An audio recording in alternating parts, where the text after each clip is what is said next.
Hi, I'm a Blisy. Hey everyone, today I'm going to teach you how to EV train for Defense Stat and Sun and Moon. I'm just going to show you the best spot, what I think it is, and just the quickest way to do it. So, Adrenaline Orb, it's an item you're going to need. It makes Pokemon more likely to call for help, and that's how we abuse it. That's how we EV train, we abuse that system. You're also going to need the Power Bracer, I believe it is. It's a, you can buy it right here in the Battle Royale Dome. It's 16 BP. You talk to this woman, she has it. Oh, it's a power belt. Power bracers for attack, so we need the power belt. You're also going to need a Pokemon with False Swipe, and preferably a Pokemon with multi-hit move. So I always use my Marowak here to EV train. False Swipe, going to need to get those Pokemon to 1 HP. Boomerang's my multi-hit move. Next thing you need to do is make sure the Pokemon you want to EV train is holding the power belt and has Pokerus. Pokerus, there's not much I can do to help you get that, it's just pure luck. And lastly, you're going to need to make sure the EXP share is set to on, which mine is. Oh, and if you want to go quicker, make sure you turn the battle animations off in the options menu. It's right over here. The battle effect should be off. So there's a few places you can EV train for defense that are pretty easy. A lot of people like to use Roggenrollas in the first island in 10 Carat Hill. I do not like to use that place because Roggenrollas use sand attack a lot, and I don't like that at all. So what we're going to be doing, and they have sturdy. So what we're going to be doing is we're going to be using Geodudes on like right near the power plant. And the difference, so Geodudes do have sturdy, and that's why I recommend a multi-hit move, but there's two different Pokemon you could EV train for defense here. You could EV train for defense right here. You could go for Torkoals, or if you run up here, you could do Geodudes.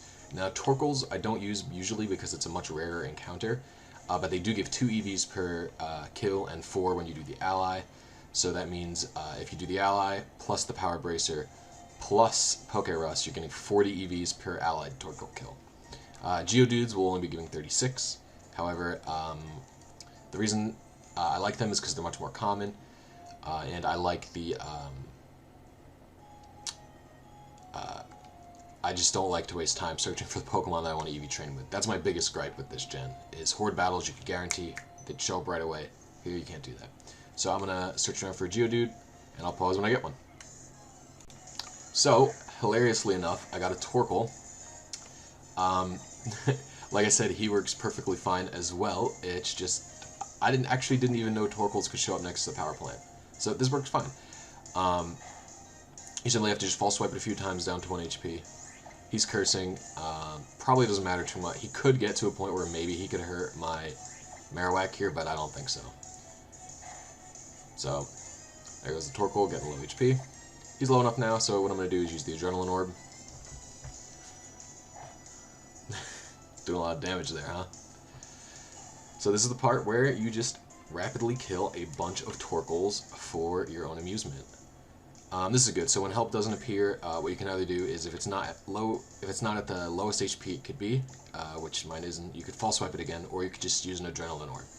The Adrenaline Orb won't get consumed, and so you could just spam it freely. It'll just tell you it failed, and you'll just waste the turn. So he's not calling for help. Torkoal's not being a fun guy. So I'm just going to spam my Adrenaline Orb. And so the way EV training works here is hopefully he'll call a buddy, it'll show up. That's great. So if this happens, it's unfortunate, and this is the thing about EV training in Sun and Moon. It's potentially horribly tedious if you get unlucky. You could not find the Pokemon you want, help could not appear, and there it is. Alright.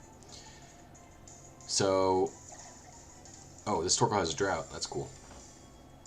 I don't think Torkoal's a very good drought setter, personally. He could be good for VGC this year, I guess. I don't know. Is there another legal drought user in VGC this year? Anyway, so from here on, you're going to be only killing the allies. You're going to leave the first guy alone, and you're only going to kill the one he summons. So this Torkoal gives double EVs, and the way the stack works is Torkoal gives 2 EVs normally. Now the ally always gives 4. And then the power item will give 8 EVs. Oh. Or actually, I believe the way the doubling works is the allied Torkoal would give 4 if you killed it by itself, but it doubles it before the power item is. So the Torkoal gives 2, power item gives 8, that's 20, then Pokerus makes it give 40. I believe that's how that works. So all you have to do is kill 7 of them, and you'll be at max stat. Luckily, since there's 2 options here, you actually have a way, if you don't want to do max defense, you have a way to like customize it kind of easily. For example, if I only wanted 60 EVs, it would be much easier to get 60 EVs off of a Torkoal than it would be to get 60 EVs off of a Geodude. That I'd have to like leave a battle a few times and do some specific killing with the Geodude. But I just want to maximize its defense stat, so I'm just gonna kill it. Just gonna kill it 7 times, and I'm gonna speed the video up through doing that.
Okay, so I just killed the last Torkoal, and a lot of interesting things went down there. I got very unlucky with my Bone Meringue, but my Cubone should still be max defense. Let me take a look here. Yep, there it is. So some ad-libbing had to happen here. Basically what happened was the Torkoals killed themselves a few times by my Bone Meringue would miss, and then Lava Plume would Lava Plume would kill the ally.